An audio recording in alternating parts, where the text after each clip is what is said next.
আচ্ছা আসো দেখো কি লেখা আছে এখানে, পরমাণু মডেল লেখা আছে তাই না? গুণগত রসায়ন অধ্যায়ের একদম ফার্স্ট টপিক হচ্ছে পরমাণু মডেল। তাহলে আমরা জাস্ট গুণগত রসায়ন এখানে বেসিক বলে শুরু করছি। এই গুণগত রসায়নের একদম ফার্স্ট টপিক হচ্ছে কি পরমাণু মডেল। আচ্ছা, যে কোনো জায়গায় যে কোনো মডেল বললে তোমাদের মাথায় একটা জিনিস আসে আগে, সেটা হচ্ছে এই যে এখানে একটা মডেল শব্দের উল্লেখ করছে। মডেল দ্বারা কি বোঝায়? মডেল বলতে বোঝায় হচ্ছে ভিত্তি বা প্রস্তাবনা, যার সাহায্যে পরমাণুর গঠন সম্পর্কে জানা যায়। তাহলে একটা পরমাণু কেমন, পরমাণুর ভিতরে কি কি আছে, পরমাণুর স্ট্রাকচার কি, এ সম্পর্কে আইডিয়া পাওয়ার জন্য আমরা হচ্ছে যে ভিত্তি বা প্রস্তাবনা উপস্থাপন করি সেটার নামই হচ্ছে কি পরমাণুর মডেল। আচ্ছা নেক্সট আসো, কিছু গ্রহণযোগ্য পরমাণু মডেল নিয়ে আমরা এখানে আলোচনা করব। গ্রহণযোগ্য পরমাণু মডেল, এই গ্রহণযোগ্য পরমাণু মডেলের মধ্যে নাম্বার ওয়ানে কি আছে দেখো তো, বলো কি আছে? থমসন পরমাণু মডেল, যেটা দেওয়া হয়েছে 1898 সালে। রাদারফোর্ড পরমাণু মডেল দেওয়া হয়েছে 1911 সালে। বোর পরমাণু মডেল দেওয়া হয়েছে 1913 সালে। আর কোয়ান্টাম বলবিদ্যা পরমাণু মডেল দেওয়া হয়েছে 1924 থেকে 1927 সালের মধ্যে। এবার আসো, আমি একটা কথা লিখে রাখছি, কথাটা খেয়াল করো তুমি। কথাটা হচ্ছে আমি একটা পরমাণু লিখছি, তাহলে লিখতেছিস এই পরমাণুটার পারমাণবিক সংখ্যা কত? 11। এটাকে আমি ইলেকট্রোবিন্যাস করছি 1s2 2s2 2p6 3s2 আছে না? আছে। এটাকে ইলেকট্রোবিন্যাস করে আমি শক্তি স্তর পাইলাম কত পর্যন্ত? 3s1 পর্যন্ত, মানে 3 নাম্বার পর্যন্ত। এখন যদি তোমার জিজ্ঞেস করা হয় উক্ত পরমাণুর কক্ষপথের সংখ্যা কত, বলো। উক্ত পরমাণুর কক্ষপথের সংখ্যা কত বলো? 1 2 3 কত হবে? 3 হবে, বা সবাই মনে করে 3 হবে, 2 হবে, এরকম মনে করে। বাট মনে রাখবা যে কোনো পরমাণুর কক্ষপথের সংখ্যা হচ্ছে অসীম। যে কোনো পরমাণুর কক্ষপথের সংখ্যা হচ্ছে কি অসীম। তাহলে তোমাকে তাহলে এখন 3 কেমনে বলবা? যখন তোমাকে বলবে উক্ত পরমাণুতে কত নাম্বার শক্তি স্তর পর্যন্ত ইলেকট্রন আছে, কি বললাম? কত নাম্বার শক্তি স্তর পর্যন্ত ইলেকট্রন আছে, তখন হবে কি 3। আর এই পরমাণুর কক্ষপথের সংখ্যা কত তখন? সিম্পল। তাহলে একটা পরমাণু যদি আমি এখানে চিন্তা করি, আর যদি পরমাণুর নিউক্লিয়াস হয়, তাহলে এর কক্ষপথের সংখ্যা অসীম হইতে পারে। Note down, note down.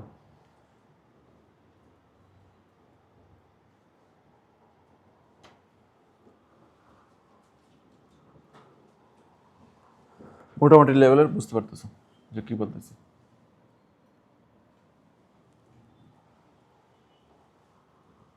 কক্ষপথের সংখ্যা তাহলে অসীম পর্যন্ত হতে পারে।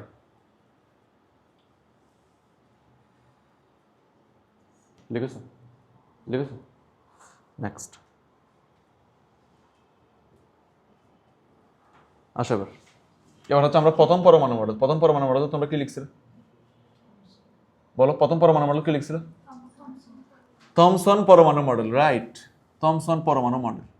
তাহলে আমরা এখানে টাইটেল দিলাম থমসনের পরমাণু মডেল। থমসন পরমাণু মডেল আমরা টাইটেল দিলাম। পরমাণু হলো একটি গোলকের নিয়ে যার অভ্যন্তরে ইলেকট্রন সমূহ ছড়িয়ে ছিটিয়ে থাকে। যার অভ্যন্তরে ইলেকট্রন সমূহ ছড়িয়ে ছিটিয়ে থাকে। কেমন? ধরো পরমাণু হচ্ছে প্রোটিন। পরমাণু হচ্ছে কি একটা প্রোটিন। এই প্রোটিনের মধ্যে ইলেকট্রন এগুলো থাকে হচ্ছে কিশমিশের নিয়ে। কিসের নিয়ে? কিশমিশের নিয়ে। প্রোটিনের মধ্যে কিশমিশ কোথায় থাকে সেটা কি নির্দিষ্ট নাকি অনির্দিষ্ট? অনির্দিষ্ট, ছড়িয়ে ছিটিয়ে থাকে, রাইট? সো একটা প্রোটিনের মধ্যে কিশমিশ ইলেকট্রন যেমন কিশমিশ যেমন ছড়িয়ে ছিটিয়ে থাকে, ঠিক তেমনি থমসনের কথা মতে পরমাণু যদি একটা প্রোটিন হয় তাহলে ইলেকট্রনগুলো তার অভ্যন্তরে এভাবে ছড়িয়ে ছিটিয়ে থাকে। দ্যাটস ওয়াই এই মডেলটাকে বলা হয় কিশমিশ প্রোটিন মডেল। আর এই মডেলের সার্থকতা কি, মানে এই মডেলটা দিয়ে আমাদের কি উপকার হয়েছে? এই মডেলটা দিয়ে আমাদের উপকার হচ্ছে আমরা ইলেকট্রনের উপস্থিতি সম্পর্কে জানতে পারছি। মানে পরমাণুর মধ্যে যে ইলেকট্রন আছে সে সম্পর্কে আমরা জানতে পারছি, এবং পরমাণুর গঠন সম্পর্কে আমরা কি পেয়েছি? ধারণা পেয়েছি। ব্যাস, তোলো, দ্রুত কাজে তোলো। যত ফাস্ট লিখতে পারবা তত বেশি আগাইতে পারবো সামনে।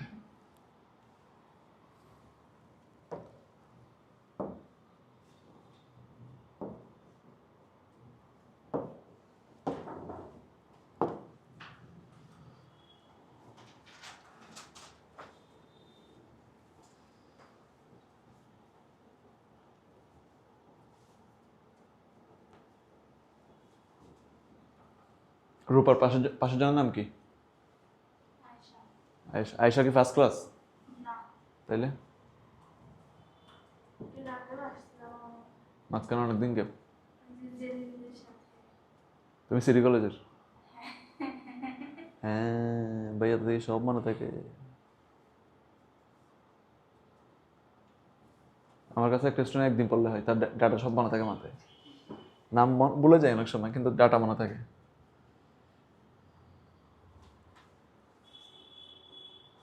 তোমার ফ্রেন্ড কি ফারিয়া? আয়শা, তোমাদের ফ্রেন্ড কি ফারিয়া? ফারিয়া সিটি কলেজ ছিল না? ঠিক আছে, হয়েছে হয়েছে। ওকে, নেক্সট আসো।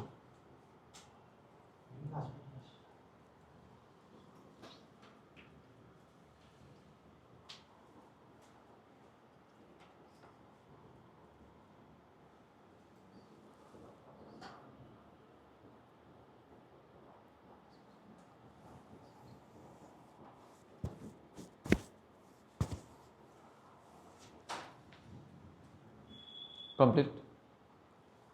কমপ্লিট। নেক্সট। এবার টাইটেল কি আছে দেখো, কি আছে টাইটেল এখানে? রাদারফোর্ডের পরমাণু মডেল। রাদারফোর্ড পরমাণু মডেলের নাম তো সবাই শুনছো, শুনছো না? রাদারফোর্ড পরমাণু মডেলের নাম সবাই শুনছো। রাদারফোর্ড পরমাণু মডেলের মাধ্যমে কি আবিষ্কার হয় জানো তোমরা? রাদারফোর্ড পরমাণু মডেলের মাধ্যমে কি আবিষ্কার হয়? নিউক্লিয়াস আবিষ্কার হয়। কি আবিষ্কার হয়? নিউক্লিয়াস আবিষ্কার হয়। আচ্ছা ঠিক আছে, আসো। যে কোনো পরীক্ষা করতে হলে, যে কোনো প্র্যাকটিক্যাল করতে হলে, তোমরা প্রত্যেকটা প্র্যাকটিক্যালে 9, 10-এর সময় লিখছো না প্রয়োজনীয় উপকরণ, লিখছো না? তাহলে এখানেও কিছু প্রয়োজনীয় উপকরণ দরকার আছে। আসো, এই প্রয়োজনীয় উপকরণগুলো কিসের একটা আমরা দেখি। নাম্বার 1 উপকরণ, পোলোনিয়াম নামক পরমাণু থেকে নির্গত তেজস্ক্রিয় আলফা কণা। তেজস্ক্রিয় কি কণা? আলফা কণা।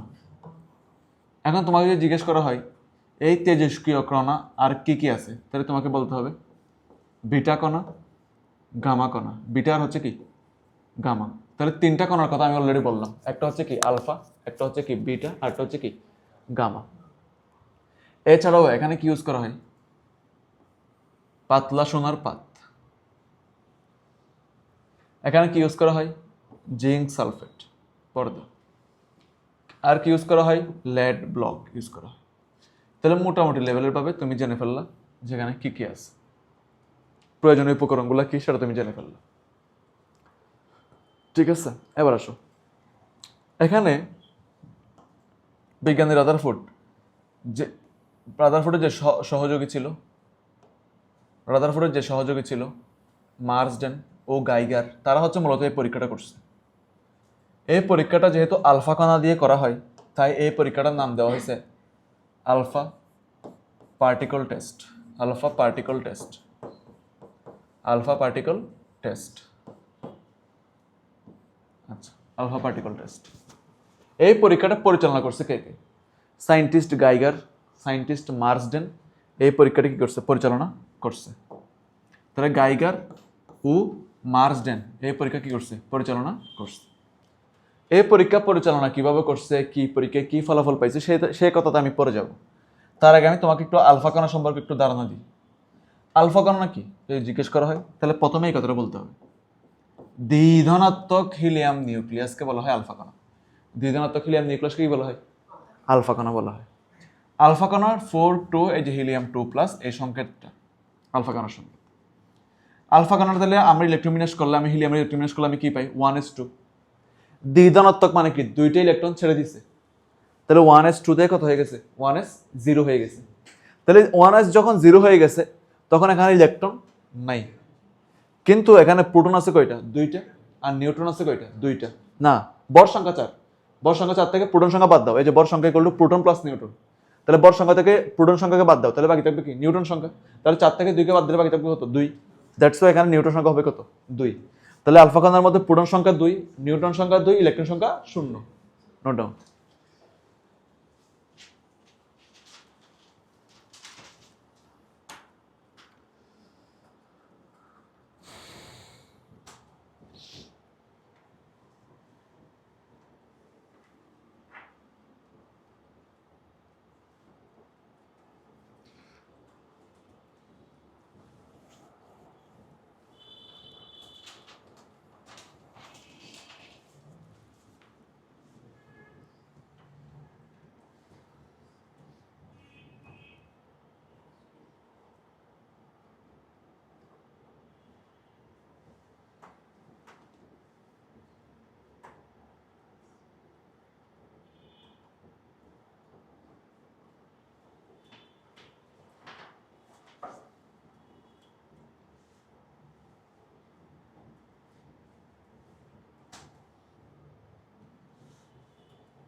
শেষ, তাড়াতাড়ি শেষ করো। তোমরা যত তাড়াতাড়ি লিখতে পারবে আমি তত বেশি পড়াতে পারবো।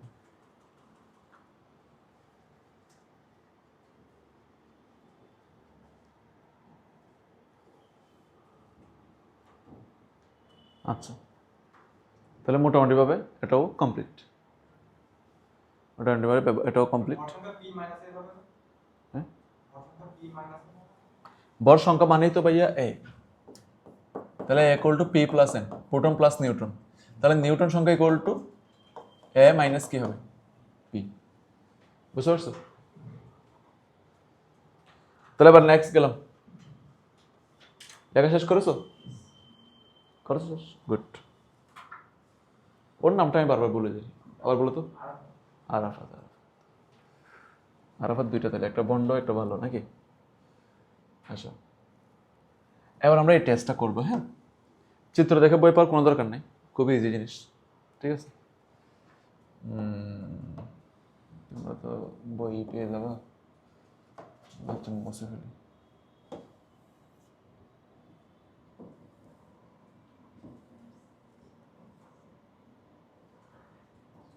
ওকে, এই প্রবলেম দেখো, খেয়াল করো। আমরা এখন একটা এক্সপেরিমেন্ট করবো। হ্যাঁ, আমরা একটা এক্সপেরিমেন্ট করবো। এক্সপেরিমেন্টের নাম হচ্ছে alpha particle test. Alpha particle test, alpha particle test, এটা হচ্ছে আমাদের এক্সপেরিমেন্টের নাম, আলফা পার্টিকল টেস্ট। এই আলফা পার্টিকল টেস্ট করতে চাইলে আমাকে আলফা কণা লাগবে। কি লাগবে? আলফা কণা। আলফা কি তেজস্ক্রিয় কণা না? আলফা কি একটা তেজস্ক্রিয় কণা না? তাহলে এটা তেজস্ক্রিয় মৌল থেকে আসবে। সেই তেজস্ক্রিয় মৌলের নাম হচ্ছে পোলোনিয়াম। কি নাম? পোলোনিয়াম। এই পোলোনিয়াম থেকে আসবে। তাহলে কিভাবে আসতেছে দেখো, এই আলফা পার্টিকল টেস্টটা কিভাবে করতেছি দেখো। আমরা একটা পোলোনিয়াম নামে একটা পরমাণু নিলাম, এটা একটা তেজস্ক্রিয় পরমাণু, এটা তেজস্ক্রিয়তা থাকবে। তাহলে এটা চারিদিকে তেজস্ক্রিয়তা ছড়িয়ে যাচ্ছে। হ্যাঁ, তেজস্ক্রিয় রশ্মি ছড়িয়ে যাচ্ছে। এখান থেকে নির্গত হয়েছে যে কণা, সেই কণাকে আমরা নাম দিছি আলফা কণা। কি নাম দিছি? আলফা কণা। খুব সিম্পলি বোঝার চেষ্টা করবো। তাহলে তোমার মনে প্রশ্ন আসতে পারে, এই তেজস্ক্রিয় রশ্মির চারিদিকে আমরা যে একটা বক্স করে দিছি না, এই বক্স করে দেওয়া মানে কি? এটাকে ব্লক করে রাখছি। দেন এটাকে যে ধাতু দিয়ে ব্লক করে রাখছি সেই ধাতুর নাম হচ্ছে লেড ব্লক। কি ব্লক? এখন তোমাদের প্রশ্ন আসছে, ভাইয়া লেড ব্লক দিয়ে কেন ব্লক করে রাখছে? বিকজ এটা তো একটা তেজস্ক্রিয় কণা, এটা যদি আমি মুক্ত অবস্থায় রাখি তাহলে চারিদিকে তেজস্ক্রিয়তা ছড়িয়ে যাবে। এই তেজস্ক্রিয়তাকে ল্যাব বা যেখানে পরীক্ষাগার আছে, হ্যাঁ, ওই পরীক্ষাগারে রক্ষা করার জন্য আমরা এটা কি করলাম? লেড ব্লক দিয়ে চারিদিকে কি করে দিলাম? বদ্ধ করে দিলাম, যেন তেজস্ক্রিয়তা চারিদিকে ছড়িয়ে যেতে না পারে। ঠিক আছে, এখন বদ্ধ করে দিলে তো এখান থেকে হচ্ছে তোমার আলফা কণা বেরোতে পারবে না। তাই আমরা এখান থেকে একটা ছিদ্র করে এরকম একটা চিপি দিয়ে রাখছি, যখন খুলবো তখন আলফা কণা বের হবে। ঠিক আছে, আচ্ছা এবার আসো, আমরা এই তেজস্ক্রিয় আলফা কণাটা এই পরমাণুর উপর নিক্ষেপ করব। কিন্তু পরমাণুর পিছনে একটা পর্দা দেওয়া হয়েছে। পরমাণুর পিছনে কি দেওয়া হয়েছে? এই পর্দাটা হচ্ছে নীল। এই যে এই পর্দা হচ্ছে পর্দা, তার উপর একটা প্রলেপ দেওয়া হয়েছে। এই প্রলেপটা হচ্ছে জিঙ্ক সালফেটের প্রলেপ। কিসের প্রলেপ? তাই এই পর্দার নাম হচ্ছে জিঙ্ক সালফেট পর্দা। কি পর্দা ভাইয়া? জিঙ্ক সালফেট পর্দা। আচ্ছা ঠিক আছে, এই পর্দাও নিয়ে ফেললাম। এখন এই পরমাণুটা আবার কোত্থেকে এলো? এই পরমাণুটা আসছে হচ্ছে মূলত গোল্ড থেকে। গোল্ডকে আমরা লিখি হচ্ছে অরাম। কি লিখি? অরাম। অরাম মানে কি? গোল্ড না?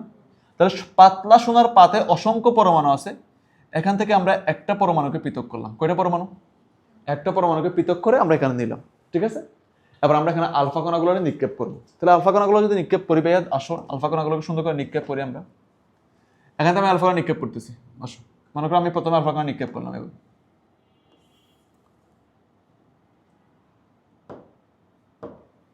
আলফা কণা মনে করে এভাবে নিক্ষেপ করছিলাম, সেটা এভাবে চলে গেছে, মানে হালকা গতিপথ বেঁকে কি হয়েছে? চলে গেছে। হালকা গতিপথ বেঁকে চলে গেছে। আবার মনে করো আমি হচ্ছে এদিকে নিক্ষেপ করলাম, সেম হালকা গতিপথ বেঁকে চলে গেছে। আবার মনে করো হচ্ছে আমি এই বরাবর নিক্ষেপ করলাম, তখন আবার সরাসরি চলে গেছে।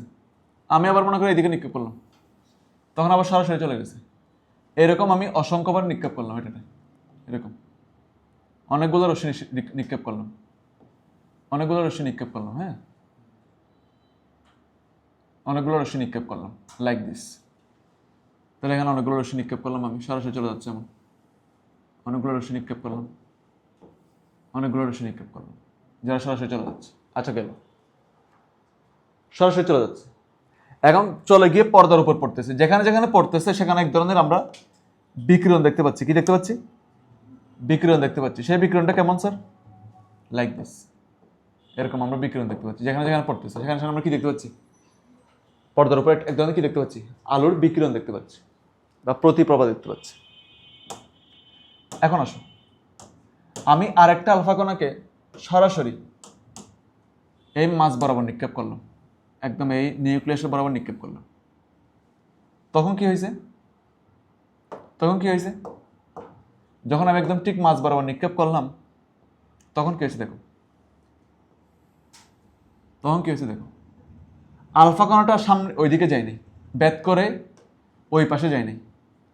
এটা যে পাশ থেকে আমি নিক্ষেপ করছিলাম, আবার সেই দিকে কি আসছে? ফেরত আসছে। এখন তুমি আমাকে বলো, আমার এখানে একটা দেয়াল আছে, আমি গিয়ে একটা দেয়ালে ঘুষি মারলাম, দেয়ালটা ভেঙে ওইদিকে পড়ে যাবে নাকি আমি পিছনে চলে আসবো? আমি পিছনে চলে আসবো। কারণ কি? আমার বরের চেয়ে দেয়ালের বড় অনেক বেশি। তার মানে এটা যেহেতু ধাক্কা খেয়ে পিছনে চলে আসছে, তার মানে বুঝতে হচ্ছে আমার এই আলফা কণার বরের চেয়ে নিউক্লিয়াসের বর কি অনেক বেশি। কত বেশি? প্রায় 7,000 গুণ বেশি। কত বেশি? 7,000 গুণ বেশি। বেশি বাড়ি। কার তুলনায় বেশি বাড়ি? আলফা কণার তুলনায় বেশি বাড়ি। দ্যাটস ওয়াই আলফা কণার ধাক্কা খেয়ে পিছনের দিকে চলে আসতেছে। তাহলে এটা হচ্ছে আলফা পার্টিকল টেস্টের একটা চিত্র। তোমরা দ্রুত আঁকতে থাকো। তাহলে এই পিছনে পর্দা দেওয়ার কারণ কি ভাইয়া? আমরা যেন বুঝতে পারি যে আলফা কণার তেজস্ক্রিয় কণাগুলো পর্দার কোন স্থানে গিয়ে পড়ছে, পর্দার কোন স্থানে গিয়ে পড়ছে, এটা যেন আমরা বুঝতে পারি। এই জন্য আমরা কি দিয়েছি? জিঙ্ক সালফেট পর্দা দিয়েছি। ঠিক আছে, লিখো।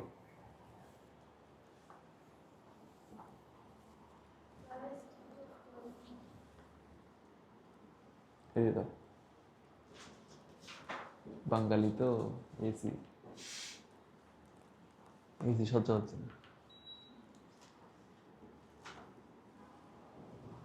বাঙালি লেখো।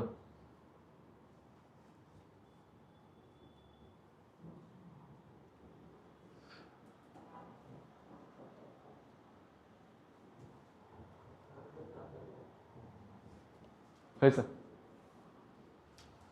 তাহলে মোটামুটি শেষ লেখা নাকি?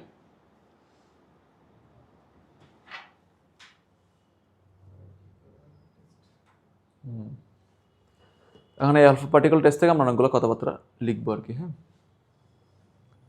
অনেকগুলো কথাবার্তাই লিখবো। তোমরা আগে লেখা শেষ করো, তারপর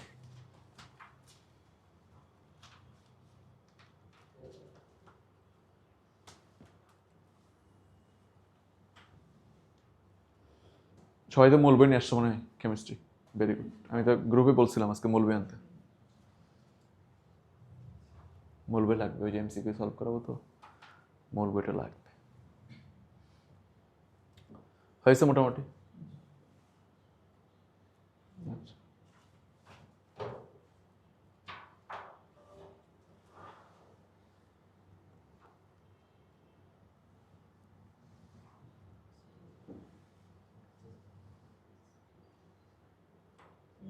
স্টক হয়ে আছে।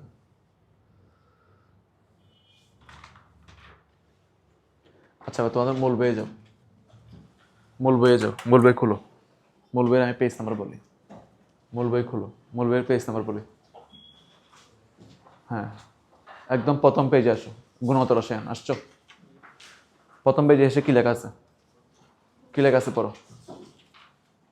মূল বই নাও, প্রথম পেজে এসে কি লেখা আছে পড়ো। কি লেখা আছে? পরমাণু মডেল, বিভিন্ন পরমাণু মডেল আছে না? হ্যাঁ, লিখে চলে যাবে। এখনো মানলা প্রথম বলছিস? তাহলে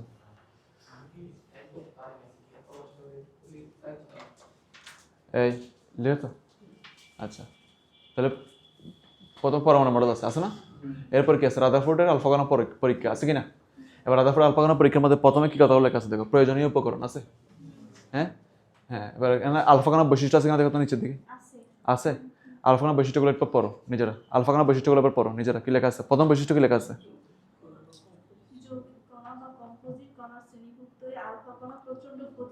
ইয়েস তাহলে মানে কি আলফা কণা কোন ধরনের কণা কম্পোজিট কণা কোন ধরনের কণা কম্পোজিট কণা কেমিস্ট্রিতে কণা আছে 3 রকমের কয় রকমের 3 রকমের কেমিস্ট্রির 3 রকমের কণাগুলো কি কি সেটা দেখো খেয়াল করো কেমিস্ট্রি 3 রকমের কণাগুলো কি কি খেয়াল করো একটা কণা নাম হচ্ছে এই রিমিয়া এত দেরি করছে কেমিস্ট্রিতে কণা আছে কয় রকমের 3 রকমের একটা হচ্ছে কি স্থায়ী আরেকটা হচ্ছে কি অস্থায়ী আরেকটা কি কম্পোজিট কণা এখন আসো আমরা এখানে কোনটা পড়তেছি কম্পোজিট কণা তাহলে কম্পোজিট কণার মধ্যে আবার আছে দুইটা একটা হচ্ছে আলফা কণা একটা হচ্ছে ডিউটেরন একটা হচ্ছে কি ডিউটেরন আলফা কণা আর ডিউটেরন এবার চলো আসে স্থায়ী কণিক আছে 3টা কয়টা আছে 3টা ইলেকট্রন প্রোটন নিউট্রন এবার আসো অস্থায়ী কণার মধ্যে অনেকগুলো আছে কি কি মেসন নিউট্রিনো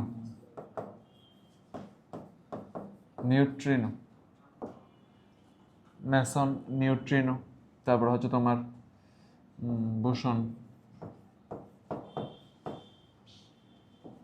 এই কণাগুলো হচ্ছে অস্থায়ী কণা ঠিক আছে তবে 3 ধরনের কণা এটা তাহলে আমরা প্রথম পেজটা পড়লাম তাই না অধ্যায়ের প্রথম পেজটা পড়লাম স্থায়ী কণা অস্থায়ী কণা কম্পোজিট কণা স্থায়ী কণা অস্থায়ী কণা হচ্ছে কম্পোজিট কণা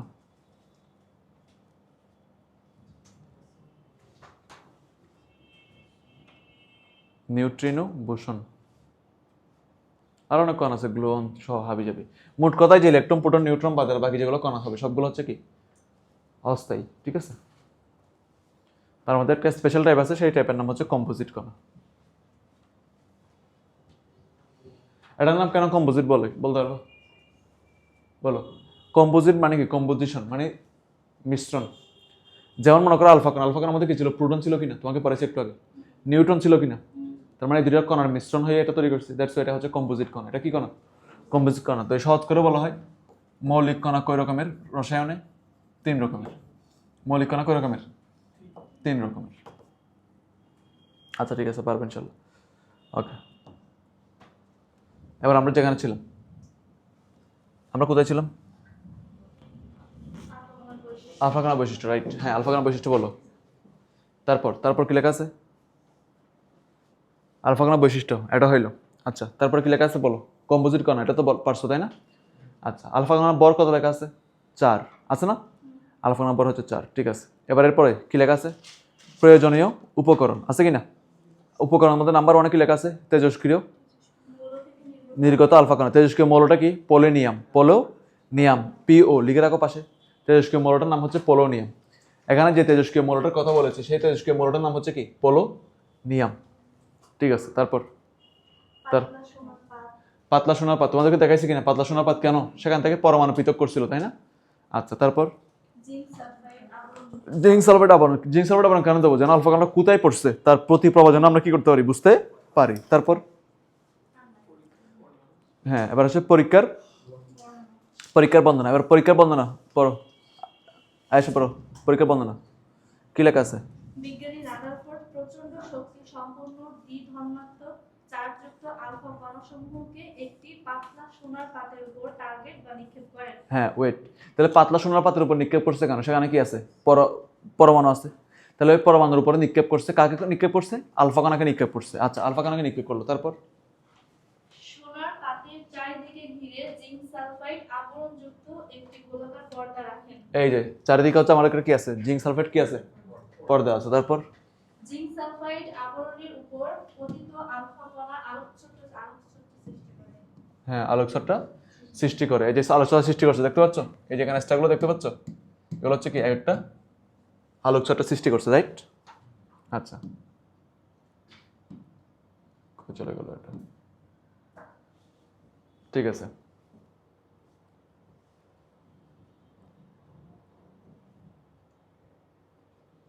হ্যাঁ, তারপর পড়ো। জিঙ্ক সালফাইড হলো অনুপ্রভা সৃষ্টিকারী। হ্যাঁ, জিঙ্ক সালফাইড হচ্ছে অনুপ্রভা সৃষ্টিকারী, যেন আমরা বুঝতে পারি যে কোন জায়গায় কি করছে, আলফা কণাটা পড়ছে। তাহলে জিঙ্ক সালফাইড হচ্ছে একটা অনুপ্রভা সৃষ্টিকারী, অনুপ্রভা সৃষ্টিকারী। তারপর অনুপ্রভা সৃষ্টিকারী পদার্থ বিভিন্ন শক্তির ফোটন শোষণ করে হ্যাঁ, পরে তা দৃশ্যমান আলোর পরিসরে বিকিরণ এই যে বিকিরণ করছে, বিকিরণগুলো আমরা দেখতে পাচ্ছি কোন কোন জায়গায় আলফা কণাটা পড়ছে, রাইট? তারপর এজন্য এক্ষেত্রে জিঙ্ক সালফাইড ব্যবহৃত হয়। তাহলে জিঙ্ক সালফাইড কেন ব্যবহৃত হয় পারবা? মূল কথা সেটা হচ্ছে একটা অনুপ্রভা সৃষ্টিকারী পদার্থ, যারা বিভিন্ন শক্তির শোষণ করে কি করে, দৃশ্যমান আলোর পরিসরে কি করে, বিকিরণ করে। আর দৃশ্যমান আলোর পরিসরে বিকিরণ করলে আমরা কি করতে পারি, বুঝতে পারি কোন জায়গায় আসলে আলফা কণাটা পড়ছে। তারপর পর্যবেক্ষণ। হ্যাঁ, পর্যবেক্ষণ। তিনি লক্ষ্য করেন যে প্রায় 99% আলফা কণাই এই সোনার পাত ভেদ করে সোজাসুজি চলে যায়। তাহলে শোনো, এই যে প্রায় 99% আলফা কণা সরাসরি সোনার পাত ভেদ করে কি হয়েছে, চলে গেছে না? আচ্ছা, তারপর এবং জিঙ্ক সালফাইড পর্দাকে আলোকছটায় দীপ্তিমান বা আলোকিত করে। এই যে জিঙ্ক সালফাইড পর্দাকে আলোকছটায় দীপ্তিমান করছে। তারপর তবে মাত্র কয়েকটি আলফা কণা তাদের পথ থেকে বেঁকে পেছন দিকে চলে যায়। এই যে কয়টা বেঁকে পিছনের দিকে চলে যাচ্ছে, সেগুলো আমরা দেখাইছি। তারপর খুব কম সংখ্যক আলফা কণা বিপরীত দিকে ফিরে আসে। রাইট, এই যে যে পাশ দিয়ে গেছে ঠিক তার বিপরীতে কি আসছে, ফেরত আসছে, কিন্তু সেই সংখ্যাটা কি খুবই কম। কেন কম? কারণ পরমাণু তো অনেক বড় স্পেস, কিন্তু নিউক্লিয়াসটা একটা ছোট জায়গা, শুধুমাত্র নিউক্লিয়াস বরাবর নিক্ষেপ করলে তো সেটা পিছনের দিকে ফেরত আসবে, আদারওয়াইজ কি আসবে?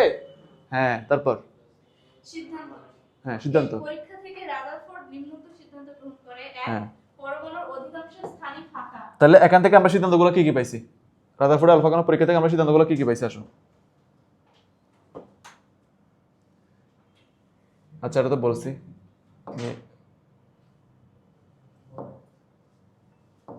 সিদ্ধান্তগুলো কি কি পাইছি এগুলো লিখতে হবে। হ্যাঁ, সিদ্ধান্তগুলো লিখতে হবে।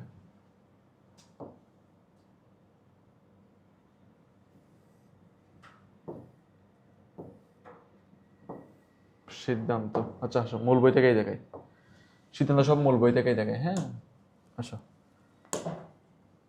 কেমিস্ট্রি এই যেখানে মূল বই থেকে দেখাই। ওকে, খেয়াল করো,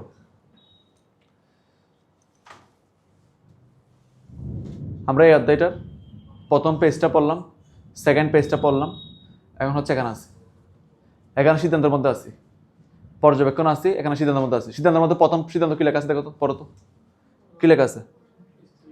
হ্যাঁ, পরমাণুর অধিকাংশ স্থান ফাঁকা, যার কারণে পরমাণুটাকে ব্যাচ করে আলফা কণা জিঙ্ক সালফেট পর্দার উপর গিয়ে পড়ছে, রাইট? তাহলে প্রথম সিদ্ধান্ত কি? পরমাণুর অধিকাংশ স্থান কি ফাঁকা। তারপর যেহেতু খুব কম সংখ্যা আলফা কণা পিছনের দিকে ফেরত আসে, তাহলে বুঝতে হচ্ছে সেখানে আলফা কণার চেয়ে অধিক ভারী বস্তু ওর কেন্দ্রে আছে, তাই না? আচ্ছা, ঠিক আছে। তাহলে পরমাণুর প্রায় 99% ভর হচ্ছে কি ওই ক্ষুদ্র স্থান কি করা আছে, দখল করে আছে। ওই পরমাণুর কেন্দ্রের নামই হচ্ছে কি নিউক্লিয়াস। কি নাম? নিউক্লিয়াস। তারপর যেহেতু আলফা কণা সমূহ ধনাত্মক চার্জযুক্ত বিকর্ষিত হয়, সেহেতু পরমাণুটিও কি ধনাত্মক চার্জযুক্ত। তিনি ভারী ধনাত্মক চার্জযুক্ত পরমাণুর কেন্দ্রকে কি নামকরণ করছে? নিউক্লিয়াস। প্রতিটা কথা বুঝতেছো কিনা? তারপর 4 নাম্বার কি? আলফা কণার গতিপথ পরিবর্তন করে দেখান যে আলফা পরমাণুর নিউক্লিয়াস ধনাত্মক চার্জের পরিমাণ মৌলের পারমাণবিক সংখ্যার কি সমান।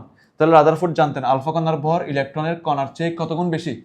7000 গুণ বেশি। আচ্ছা, ঠিক আছে, এবার চলো আসো 5 নাম্বার পড়ো। হাইড্রোজেন পরমাণুর আকার বা ব্যাস হচ্ছে 1 × 10⁻⁸ সেন্টিমিটার বা 0.1 ন্যানোমিটার। এর তুলনায় নিউক্লিয়াসের আকার খুবই ছোট। এমন এর আকার কত? সম্পর্ক হলো পরমাণুটির নিউক্লিয়াস থেকে প্রায় কি 10,000 থেকে কত গুণ বড়? 1 লক্ষ গুণ বড়। তাহলে আমি যদি তোমাকে সহজ করে বলি, এটা যদি তোমার নিউক্লিয়াস হয়, তাহলে এই যে পরমাণু এই পরমাণুর কক্ষপথগুলো নিউক্লিয়াসের তুলনায় প্রায় 10,000 থেকে কত গুণ বড় হবে? 1 লক্ষ গুণ বড় হবে। তাহলে এইগুলো কি পড়লাম আমরা? এগুলো কি পড়লাম? রাদারফোর্ড পরমাণু মডেলের সিদ্ধান্ত। এবার চলে আসো রাদারফোর্ড পরমাণু মডেল সম্পর্কে আমরা আরেকটু বিস্তারিত জানি। বিস্তারিত কি বলো? রাদারফোর্ড পরমাণু মডেলটা দেওয়া হয়েছে কত সালে? 1911 সালে। এবার এই মডেলের কিছু আমরা প্রস্তাবনা সম্পর্কে জানবো। প্রস্তাবনাগুলো কি কি একদম সহজ সহজ কথা। প্রথম কথাটা পড়ো, গোলাকার পরমাণুর কেন্দ্রস্থলে একটি কি থাকে, ধনাত্মক চার্জ বিশিষ্ট কি থাকে, ভারী বস্তু থাকে। এই ভারী বস্তুর নাম কি দিছি আমরা, পরমাণুর কেন্দ্র। পরমাণুর কেন্দ্রের অপর নাম কি দিছি, নিউক্লিয়াস। শেষ। পরমাণু বিদ্যুৎ নিরপেক্ষ। কেন বিদ্যুৎ নিরপেক্ষ করে, কারণ এখানে যে সংখ্যক প্রোটন থাকে ঠিক সেম সংখ্যক কি থাকে, ইলেকট্রন তাকে প্লাসে মাইনাসে কি হয়ে গেল, নিউট্রাল হয়ে গেল, ব্যালেন্স হয়ে গেল নাকি। এবার চলে 3 নাম্বারটা পর, সৌরজগৎ দেখছো, সৌরজগৎ।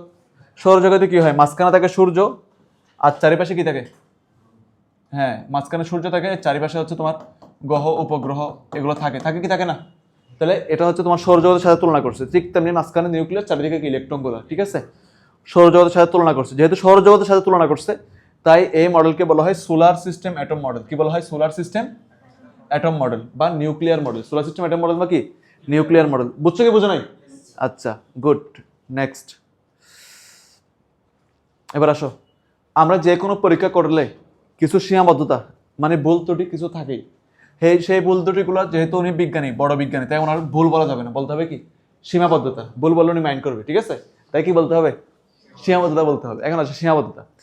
সীমাবদ্ধতা, এই বন্ড এতক্ষণ পর কেন, তো না একটা সময় আসার কথা।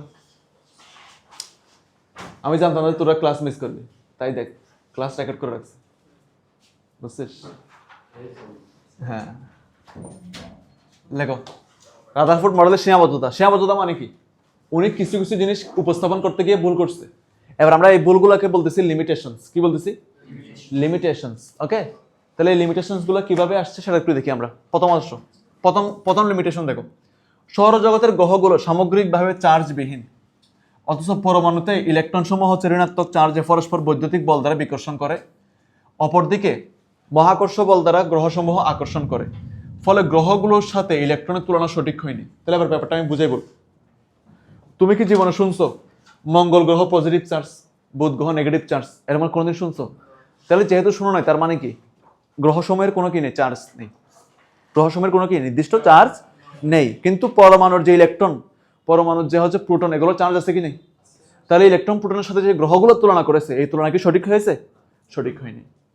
এবং গ্রহসমূহ মধ্যে হচ্ছে মহাকর্ষ বল দ্বারা কি হয়, সবসময় আকর্ষণ হয়, আর পরমাণুর হচ্ছে বিকর্ষণ হয়। স্থির বৈদ্যুতিক বল দ্বারা কি হয়, বিকর্ষণ হয়। তাহলে আকর্ষণ আর বিকর্ষণ এটাও মিলে নাই। তার মানে প্রথম এটা হচ্ছে তার ভুল। এবার নাম্বার 2, ম্যাক্সওয়েলের আলো সম্পর্কীয় তড়িৎচুম্বকীয় তত্ত্ব অনুযায়ী কোন চার্জযুক্ত বস্তু বা কণা বৃত্তাকার পথে ঘুরলে তা ক্রমাগত শক্তি বিকিরণ করবে। কি করবে, শক্তি বিকিরণ করবে। শক্তি বিকিরণ মানে কি, শক্তি হারাবে। শক্তি বিকিরণ কথার অর্থ কি, শক্তি হারাবে। তাহলে এখন আসো, তাহলে আমি তোমাকে জিনিসটা একটু বুঝাই বলি। মনে করো এটা হচ্ছে তোমার নিউক্লিয়াস।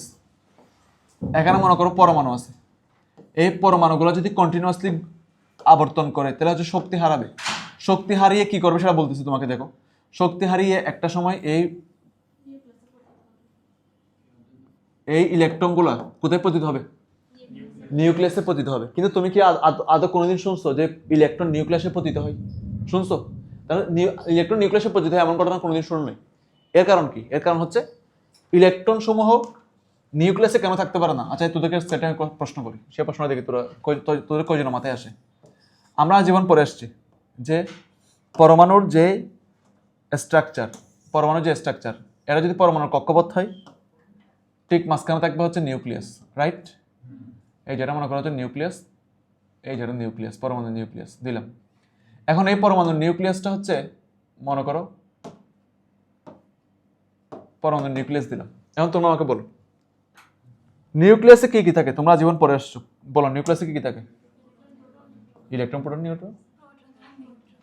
প্রোটন আর নিউট্রন কি থাকে, প্রোটন আর, তার মধ্যে প্রোটনের চার্জ কি পজিটিভ, আর নিউট্রনের কোনো চার্জ নেই। আর ইলেকট্রন থাকে কোথায়, কক্ষপথে থাকে, তাই না। তাহলে এখন কথা হচ্ছে ইলেকট্রন নিউক্লিয়াসে থাকতে পারে না কেন, বলো। ইলেকট্রন নিউক্লিয়াসে থাকতে পারে না কেন, বলো। ইলেকট্রন তো নিউক্লিয়াসে থাকতে ইচ্ছা করে না, একটু থাকি, ও থাকতে পারে না কেন, থাকতে পারে না বলো। কারণ আছে। ও বলে ইচ্ছা নাই। দেখ তো জাহাজ পানিতে বাসে কেন, স্যার সবই আল্লাহর কুদরতে, ঠিক আছে। এরকম আনসার দিলে হবে না। তুই তো সবই আল্লাহর ইচ্ছা, ঠিকই আছে, কিন্তু তোর তো বিজ্ঞান ভিত্তিক কিছু আনসার দিতে হবে, তাই না।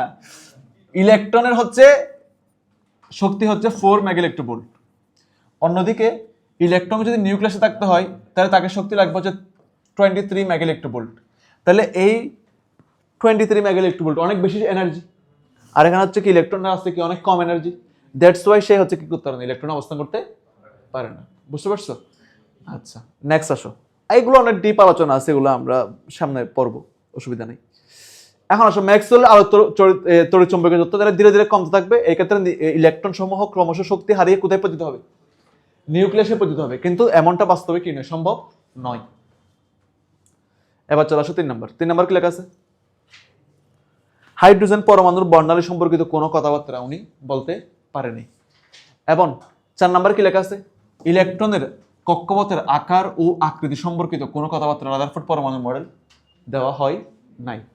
এবং একাধিক ইলেকট্রন বিশিষ্ট পরমাণু ইলেকট্রনগুলোর নিউক্লিয়াসে কিভাবে পরিভ্রমণ করবে সেই সম্পর্কিত কোনো কথা এখানে উল্লেখ করা হয় নাই।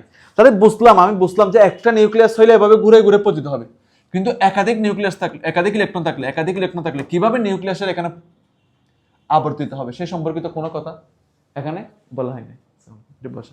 তো এখানে এভাবে এই কথাগুলো কি হয় নাই, বলা হয় নাই। আচ্ছা ঠিক আছে, তাহলে মোটামুটি ভাবে তুমি বুঝতে পারলা যে আসলে এখানে কি বোঝাতে চাইছে। এখন আমি বোর পরমাণু মডেলে যাব, কিন্তু তার আগে তোমাদের কাছে বলো, এই যে রাদারফোর্ড পরমাণু মডেলের আমরা প্রথমে নোট করালাম, নোট করানোর পরে যে বইয়ের লাইন বাই লাইন যে পড়া দিলাম, হ্যাঁ শুরু থেকে, এই সবগুলা কথা বুঝতে পারছো কিনা? বুঝতে পারছো সবগুলো কথা? Very good. জাস্ট আমি যেদিন যতটুকু পড়াবো ভাইয়া তার সাথে করে মূল বইটা পড়ে ফেলবো, আর কোনো টেনশন নেই, ঠিক আছে কিনা? আচ্ছা, এবার আমরা যেহেতু আমাদের কাছে হাতে সময় আছে, আমরা হচ্ছে বোর পরমাণু মডেলটা একটু শুরু করি। তাহলে আমরা এগুলো সব দেখাইলাম, এই যে আলফা কানা পার্টিকেল টেস্ট কীভাবে হইলো, ঠিক আছে, এই যে জিনিসগুলো কীভাবে আসছে, এসব দেখালাম আমরা। আচ্ছা, এখন আসো বোর পরমাণু মডেল। কোথায় চলে গেছে?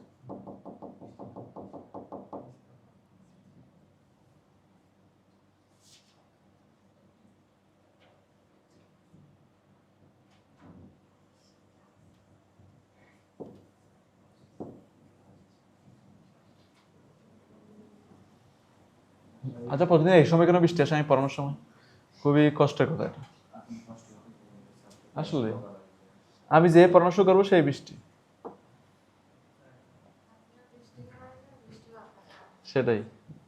বৃষ্টি হলে পরে আর বৃষ্টি হলে দেখি কত পড়াতে পারিস, প্রতিদিন বৃষ্টি দেবো। ঠিক আছে, আচ্ছা আসো এখানে বোর পরমাণু মডেল একটু শুরু করি। হ্যাঁ, একটু পড়াবো আজকে বোর পরমাণু মডেল। আসো, আচ্ছা তুমি বলো, তোমরা 2 ফ্রেন্ড, ঠিক আছে? আচ্ছা, ভেরি ব্যাড লাক, ক্যামেরাটা নিয়ে ফেল। আচ্ছা,